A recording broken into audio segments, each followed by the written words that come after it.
Go full throttle. Yeah, a lot of glass cannons for Bigetron Alpha. That's another dive comp, son! Very, very heavy dive comp. You got the diversion play coming in from Onic Philippines too. I'm excited for that one.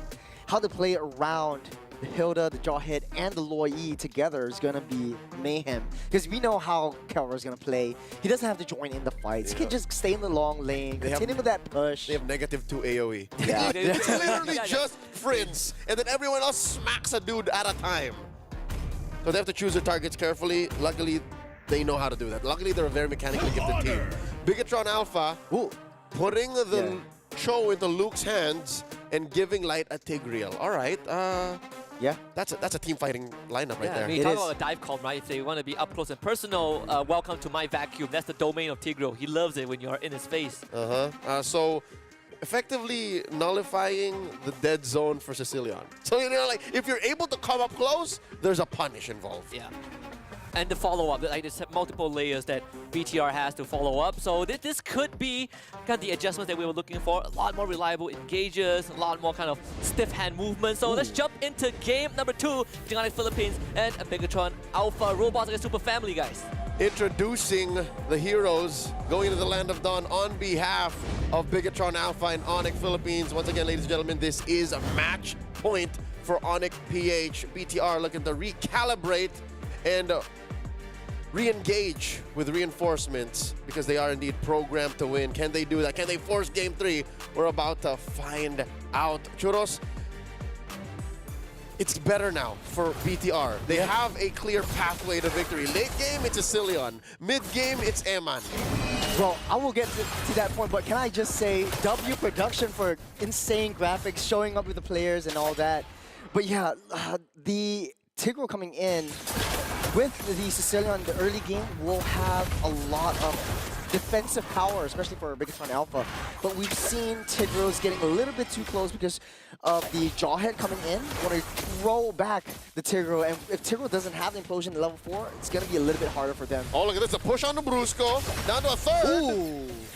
And the flicker spent already by the Bruiser. All right, so Tiger jumps over the wall just in the nick of time. sounds like a fable. Sounds like a little saying.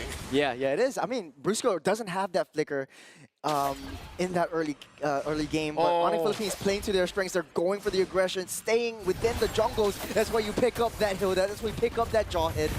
Bigetron Alpha, like a sitting dog, dealing a lot of damage. Luke trying his best, but Light gets taken down first, as well as King Kong. No jungle for the side of Onic Philippines. It's Bigetron Alpha. No roamer. It's a roamer for a jungle trade. Tis but a oopski as Super Prince forced to retreat. Smart missiles from Brusco. I think Onic PH were hoping that they would get that kill quicker. But one thing that you do not have as a Nolan, but that Suyo does, is a little more sustainability and iframes. Maybe King Kong at this point, he just did not have the burst that they were expecting in that early engagement. So they do lose that trade, a roamer for a jungler.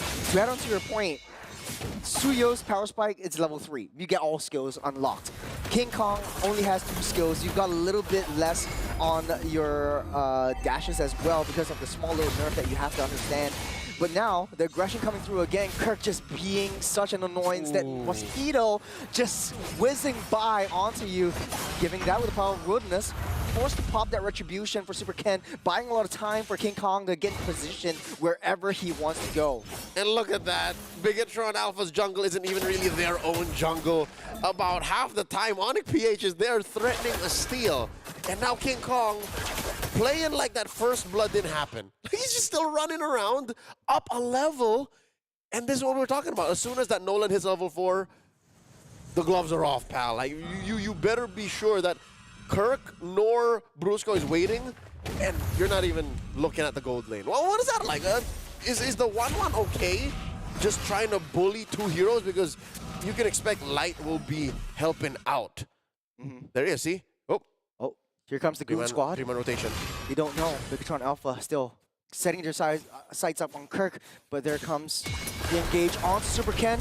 Gets in the fracture, gets taken out by Brusco. So that's a very nice, even kills over Onic PH. But they're ramping up that tempo just a little bit more. How do you deal with that Hilda, Leo? No, you just don't.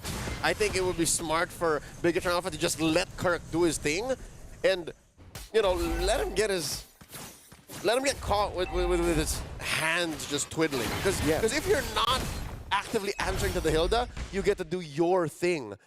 And that's where Bigetron Alpha should use one of their main strengths, is being proactive, like just play to their own strengths. Yeah, the reason I asked that is because Bigetron Alpha is being so reactive to this Hilda.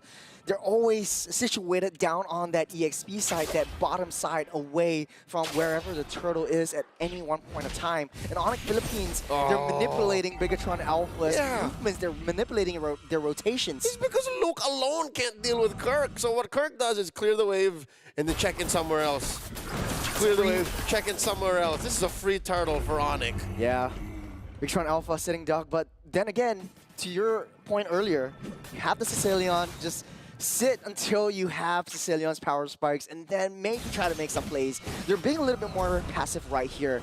And Onic Philippines, they're on a ticking timer. If they don't get any kills, Bigetron Alpha has a chance to come back into the game when it comes late. Oh, Luke walks into a minefield, gets taken out by King Kong's fracture. And Onic Philippines, that's 3-1 on the top side too. The implosion pulls back Rusko with the crossbow tank, dealing a lot of damage on the Super Friends, but not enough to take him down. But here comes the rest of the team coming in, pushing them back out of the way from that lane, giving a lot of space for Iman to get that farm, the extra farm that he so desperately needs. And Super Ken trying his best to farm up, picking up the scraps that Kirk is leaving behind. Kirk sees 3, 4, make that 5. In comes the reinforcement. Super Prince blasting away. Both teams are going to disperse here. I love what Eman was doing there. The fact that he knows that the other members of Onic PH are elsewhere means he can put himself in a position where, all right, Kelra, get punished or get out of my face. And that's why they rotated elsewhere. Luke looking for a kick. Oh, he misses that jump though. Luke able to run away from harm's way. Is Onic Philippines. They're sitting in the jungle. The entire map is theirs, and they're switching their playstyles a little bit. A 4-1 composition with King Kong just securing that long lane. Ano? Nani? Apa? All right, here's the thing. That was an amazing play. Let me just explain why, all right? It blew my mind. Conditioning. Onic PH applied pressure up top. And then Bigetron said, you know what? They're not going to do that twice in a row. Kelra gets a push. Bottom lane, Kirk's not there anymore. Whoa. Luke, you could do something. They pushed that too. Onic PH played the map. It's beautiful how they are able to manipulate Bigetron Alpha's attention. And they're starting fights off, but they're not finishing it because the power of Onic Philippines is that they have so much high damage that Bigetron Alpha, they touch, they need to go. They need to retreat because the longer they stay, Onic Philippines is able to clear up that waves. Exactly. The fact that there's a threat of activation just like this. The throwback into the alley-oop. King Kong takes that one out. Moreno in the back line. It's not safe from Kirk as he just sits by watching them fall. Diversion play coming through. Oh, that's 3 in the bush. Just making sure that there's no shenanigans afoot while King Kong takes the last turtle of the game. Churros? The diversion just diverted us. King Kong taking up that turtle as Kelra cleared up that wave down to the T2 bot side. What's scarier, the actual damage or the threat of it? Because I think Bigetron is more afraid of the engagement, which is correct to do because they're all implosion by line. The pushback knocking off, pulling back 2, but it's not enough. Onic Philippines, they're just eating every single one of the damage. The Bigetron Alpha is getting into them. The SOD lands, but it does not matter. Kirk is way too far ahead. Oh, Moreno! I take it back. Both are just as threatening. Both are just as scary. The actual damage and the thought of what it might do. Onic PH across the board taking wins. Leo, it's 25K gold over Bigetron's 18K. That is 2 BODs, 2 massive BODs. That's right, a to total put in perspective, 8 but push bags. back onto Iman as Luke tries his best